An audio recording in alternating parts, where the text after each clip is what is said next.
పరీక్షల సీజన్లో విద్యార్థులు గంటల తరబడి పుస్తకాలతో కుస్తీలు పడుతూ ఉంటారు. ఇంట్లో ఒక్కరే చదువుకోవటం వల్ల సందేహాలు నివృత్తి కావని స్నేహితులంతా కలిసి ఒక చోటుకు చేరి కంబైన్డ్ స్టడీ చేస్తూ ఉంటారు. అసలు అందరూ కలిసి ఒక చోటుకు చేరి చదువుకోవటం మంచిదేనా? కంబైన్డ్ స్టడీ వల్ల విద్యార్థులకు మేలు జరుగుతుందా? ఆసక్తికరమైన ఈ విషయం గురించి నిపుణులు ఏం చెప్తున్నారో ఇప్పుడు విందాం.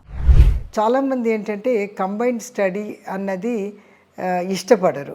ఎందుకంటే ఒక్కొక్కళ్ళ స్పీడ్ ఒక్కొక్కలాగా ఉంటుంది. కొంతమంది చదవగానే క్విక్గా గ్రాస్ప్ చేసుకుంటారు, కొంతమంది కొంచెం టైం తీసుకుంటారు, కొంతమంది చాలా టైం తీసుకుంటారు. కాబట్టి కంబైన్డ్ స్టడీ చేసేటప్పుడు ఒక ముగ్గురు నలుగురు చేరినప్పుడు ఏమవుతుందంటే వాళ్ళ స్పీడ్, వాళ్ళ ఫ్రీక్వెన్సీ అవి కుదరకపోతే ఏమవుతుందంటే ఎవరైతే గబక్కున అర్థం చేసుకోలేకపోతారో వాళ్ళు కృంగుబాటుకు లోనవుతారనమాట. తర్వాత ఇంకొకటి ఏమవుతుందంటే వాళ్ళందరూ కలిసి చదువుతున్నప్పుడు ఏంటంటే మధ్య మధ్యలో కబుర్లలోకి పడిపోతూ ఉంటారు.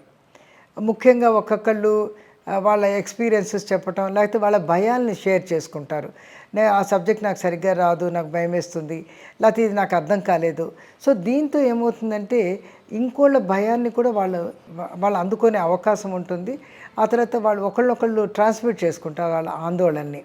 కాబట్టి ఒకవేళ కంబైన్డ్ స్టడీ చెయ్యాలి అని అనుకుంటే మొదటి నుంచి కూడా ఏ స్నేహితులతో వాళ్ళ ఫ్రీక్వెన్సీ సరిగ్గా ఉంటుందో, తర్వాత వాళ్ళిద్దరూ కూడా గబగబా చదివి ఒకళ్ళొకొకళ్ళు ఎంకరేజింగ్గా ఉండి ప్రశ్నలకి జవాబులు అవి ఒకళ్ళొకళ్ళు డిస్కస్ చేసుకొని మనన చేసుకోవడానికి బాగుంటుందో అటువంటి స్నేహితులను మాత్రమే కలుపుకొని పరీక్షకు ముందు నుంచే వాళ్ళు చదువుకుంటూ ఉండాలన్నమాట.